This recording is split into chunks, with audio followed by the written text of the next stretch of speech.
Hello everybody, welcome to the channel. My name is Lindsay and this is Life with Lindsay. Today we have a post review for you, but if you're new here, hi, welcome. My name is Lindsay. I do mainly diamond painting and some other crafting related content, and I would love if you would like, subscribe, hit the bell, hop aboard the Hot Mess Express. Let's all be friends. If you've been here before, hi, welcome. If you do not know what a post review is where I share all of my thoughts, the good, bad, the ugly, on a canvas that I have recently completed.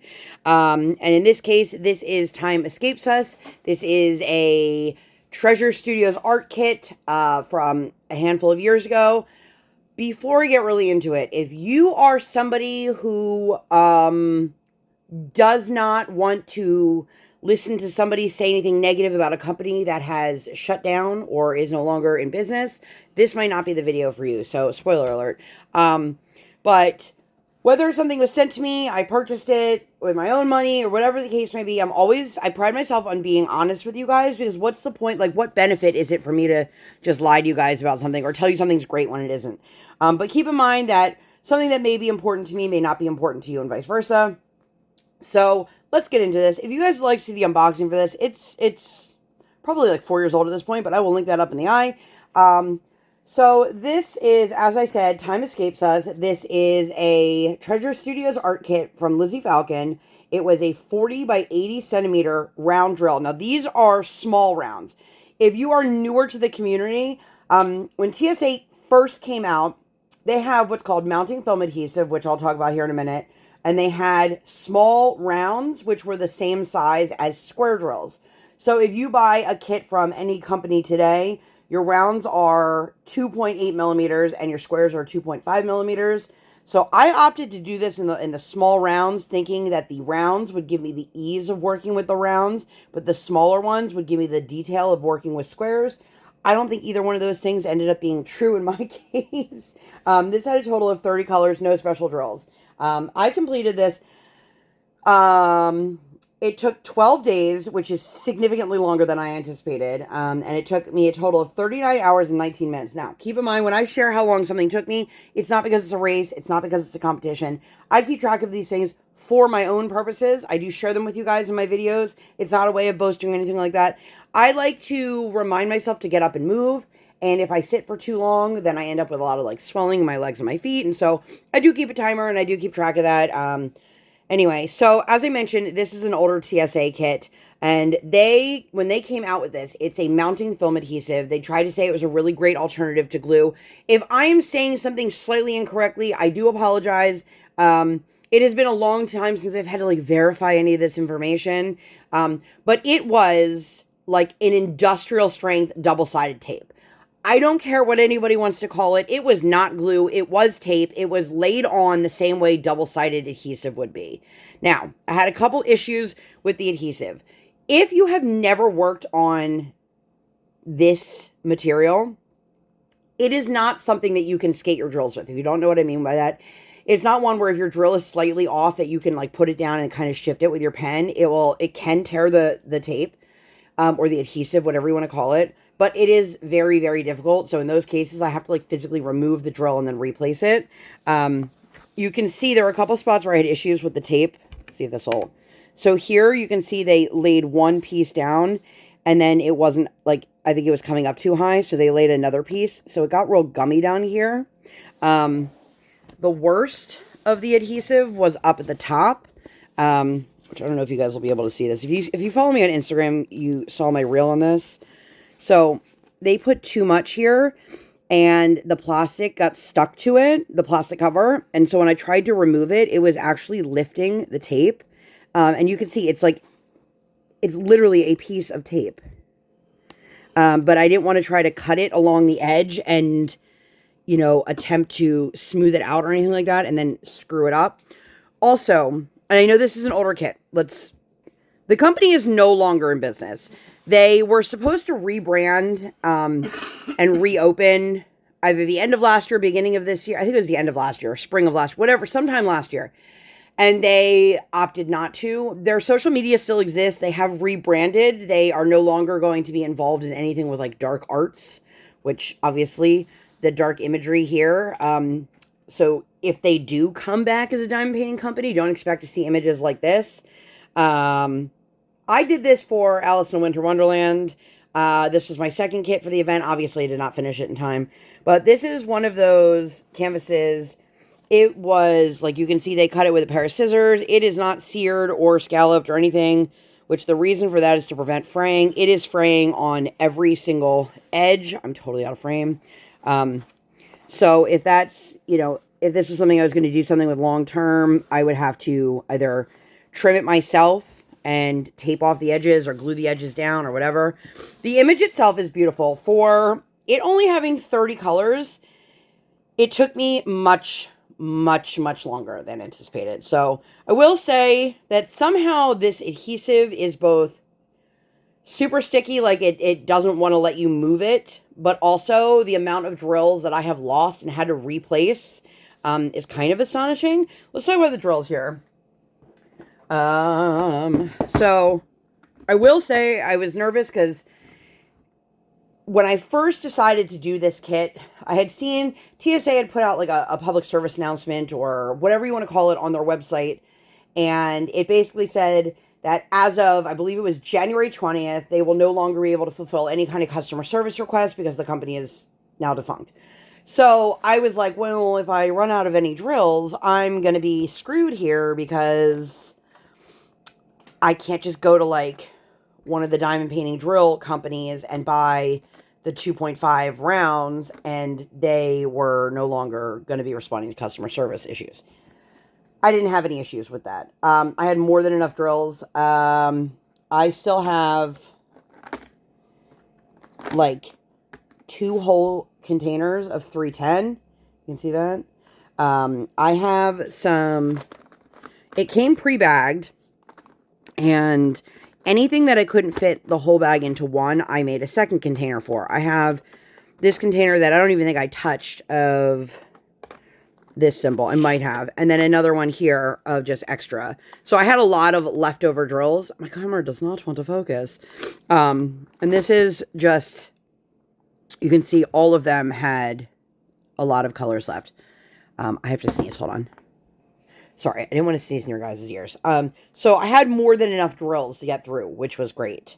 But let's talk about the drills. So, again, these are the smaller drills. They are the same size as a square. Typically, I don't find that you have as much trash with round drills as you do with square drills.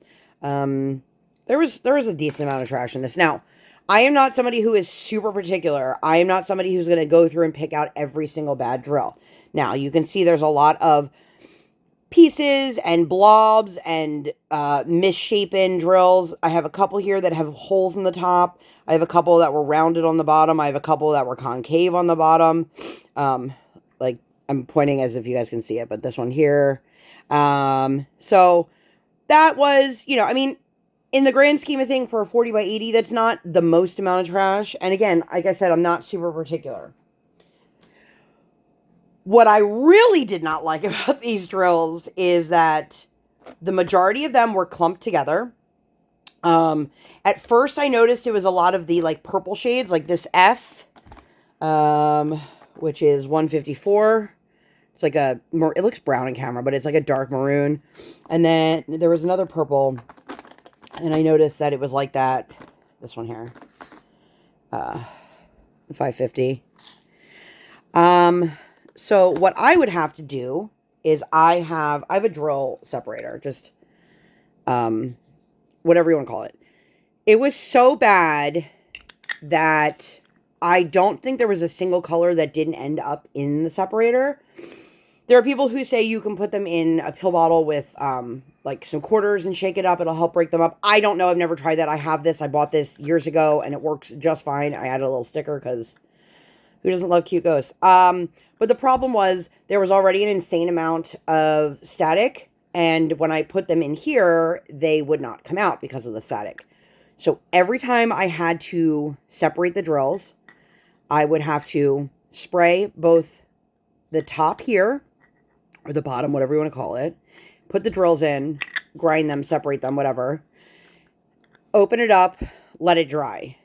I would then have to spray the tray that they were going into, or any drills that were on the tray, have to spray them while they were in the tray, let that dry, just so that I could shake them and get them off. So this was a very time-consuming process, and this was happening every single session that I sat down to work. I had to do this. This bottle of rubbing alcohol was at least halfway full, if not like closer to 3/4 full, and there's like almost nothing left. To the point that if it's not flat when I shoot it, it's not catching the liquid. And I'll just refill it. But for me, the fact that that process added additional steps, and it wasn't like, sometimes you have static and you can throw in a dryer sheet, shake up the container, and it's fine. You're good to go. But when I'm having to take out the dryer sheets, spray them with alcohol, put them back in the container, spray the tray, spray the drill separator, every time I wanted to diamond paint, for every single color, sometimes multiple times for colors, depending on if I had to refill my tray, it was very time consuming and it was very frustrating. So that's my biggest complaint, is the quality of drills and all of that. Let me grab my pens. Sorry, my nose is now running now that I'm on camera, which is great. These are the pens that I used the most. These drills were so dirty. So dirty. And I could have washed them, but I was like, what's the point of me taking even more time away from what I'm already doing? So this is my 10 placer. You can see the wax is like basically black, and it has left marks on the placer itself. Here's my 7 placer. And again, I've replaced the wax, but this is just, and here's my, whoa, well, that just fell right out of my pen while I was filming that. And there is my 4 placer. So you can see they are dirty, and I apologize for my nails. They are really dirty. And so because of that, it was more time consuming because it would take longer to pick up the drills. And I am not the kind of person, personally, I know some people, they differ. I'm not the kind of person that's just going to take out my wax and replace my wax just because it's starting to get a little like gunky. If it's still functioning and it's going to get dirty again, and I'm going to have to get through that period of like finding the right amount of wax to my placer, it's just not worth it. I replace my wax when I have to replace my wax. That's me personally. So this is the overall image. Let's start at the top here. I will say it definitely looks better in the viewfinder. I love, if you guys don't know, I love big-eyed girls. I love all things big-eyed girls. And this Lizzy Falcon was no exception. The other kit that I did was Sugar High. I believe that's the name of it. That was also a Lizzy Falcon. I can't remember if I did that in round or squares, but I did do a post review for that. So I will link that up in the eye. But I love the big-eyed girls, and I love the style of that. That other kit is now available at Diamond Art Club, if that's an image that you are interested in. But here you can see, this is my Alice themed. So she has her Mad Hatter hat. I will say, I don't have the original image to show you guys, but I'm not sure what this is supposed to be in the center of the hat. I will say it looks a little... not suitable for work. There's the chandelier. You can see that. So then you see the hair. I will say I am not a huge fan of like the backgrounds where they do a lot of like the checkerboarding to give it the effect. That's just a personal preference. The teacups are cute. One thing I will say is that there is not a lot of like clean lines, which I prefer in my rendering style. But also, then it leaves you with little things like you can't tell the difference between where the finger ends and the teacup begins, or you have these random like gray drills that, like here I know it's for shading, but like there shouldn't be a random gray drill in the middle of her arm. But you definitely get the overall effect that that's Alice. She's holding her white rabbit instead of it being like the actual white rabbit. Here are the straight tights. Again, I couldn't tell like where the shoe began and the tights ended, but that's okay. The dress is cute. I started down at the bottom, and when I was working on the clock here, I was like, I can tell some of the Roman numerals here, which I couldn't decipher anything else here. Now, if I remember correctly, again, I could be wrong because it's been a while. TSA offered kits in multiple sizes, which, let me know what you guys think about that down below. I am of the belief of, if something isn't going to render well at a size, don't offer it at that.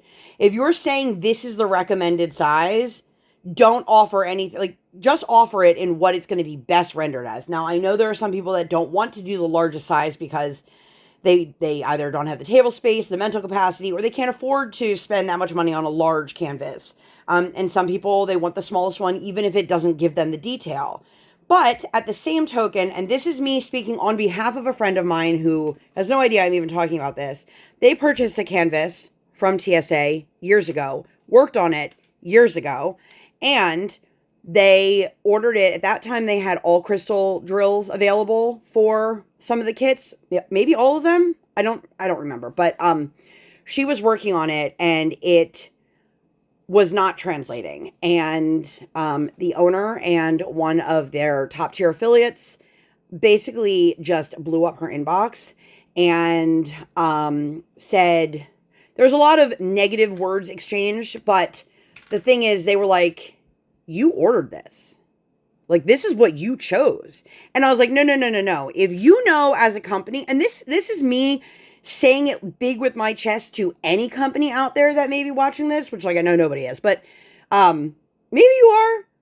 If you know your product is not going to turn out in a manner that is going to be good, don't offer it.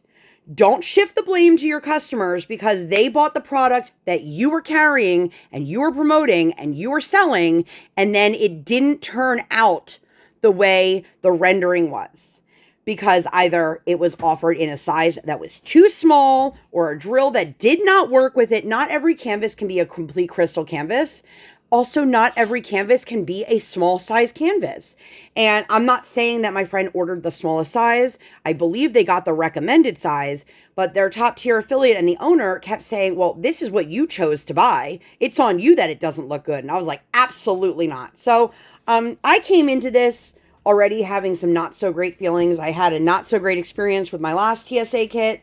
And I've just personally not had the best of experiences with the company. So if you are going to find one that is the mounting film adhesive on a D-stash, I would say maybe not necessarily jump at that bit. I never went back and purchased again when they did change to normal size rounds or poured glue. So if you are somebody who did purchase them, one of those kits, let me know if you found the quality improved after that. I think that they really wanted to be like, look at us, we have something different. And that's great. And I applaud them for trying to carve out their own lane. However, I don't think that they did it in a manner that was done well. I also have some personal thoughts and opinions on the way their affiliateship program worked, and their it was just a lot. And so all of those things seem to set the tone before I even started. And that's why it took me so many years to get this done. But I love this image, and I so desperately wanted it to be beautiful. And as I was getting ready to film, I said to my husband, there are a ton of drills that have already popped off, and I replaced them. And I said, and this is a quote, and it's not the greatest, but I said, if I cared more about this canvas, which I don't, then I would seal it. To put that into perspective, I have completed, this is the 99th kit that I've completed, and I have sealed 0 of them. So, with that being said, I'm going to get out of here. Overall, I think she's cute.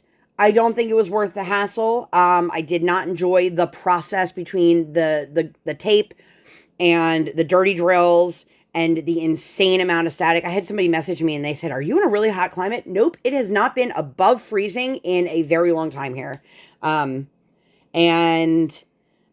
that's it, I guess. I hate to sit here and be like, womp womp, Debbie Downer. I want to share my honest opinions with you guys. And I know that this company is not around anymore, so it's like, do I really want to, like, beat a dead horse? But at the same token, D-stashes are everywhere, and I just don't want somebody going out and wasting their hard-earned money on something that might not be up to their standards. I think in 2025, I think so many of us expect so much more from diamond painting companies, and it might also be unfair to judge a canvas from 2020 or 2021 in a 2025 lens, but we all have that. Us who've been long-term diamond painting, we all have kits in our stash that are multiple years old. And we still want that process to be enjoyable. And for me, this one it just wasn't it. But I'm going to go. I hope that you guys enjoyed this. I do apologize for being so negative. I really do love the overall image. And I'm happy that I finally completed this one. I have no desire to work on anything that is double-sided adhesive again. I think a lot of us are kind of in that, like, we became diamond painting snobs boat. With the exception of the older kits from Mitzi over at Sparkle Queens Creations. I don't know what kind of double-sided tape she had, but it was amazing. But anyway, in my opinion, if you see one on the D-Stash, unless you absolutely love it, you have to have it, and you can handle working with all those parameters, I would say maybe skip it. This artist is available at Diamond Art Club, and I believe, I want to say Pam. I could be wrong on that as well. If I am, let me know down below. Where have you found your Lizzy Falcons? But I'm going to get out of here. If you guys made it all the way to the end, leave me some sort of, like, Alice emoji. A teacup, a white rabbit, stopwatch, whatever. I'm going to get out of here. Thank you guys for watching. If you guys enjoyed this video and you'd like to see more videos like this, or nothing like this at all, please make sure to give this video 2 thumbs up. 1 real life, 1 virtual. Make sure you guys hit that subscribe button. Come. Join the Sparkle Squad. While you're there, hit that notification bell. Dang. I do not operate on any sort of schedule. I operate on toddler standard time, and I record when my tiny human is sleeping or at school. Thank you guys so much for being here. I'll see you in my next one. Bye, guys.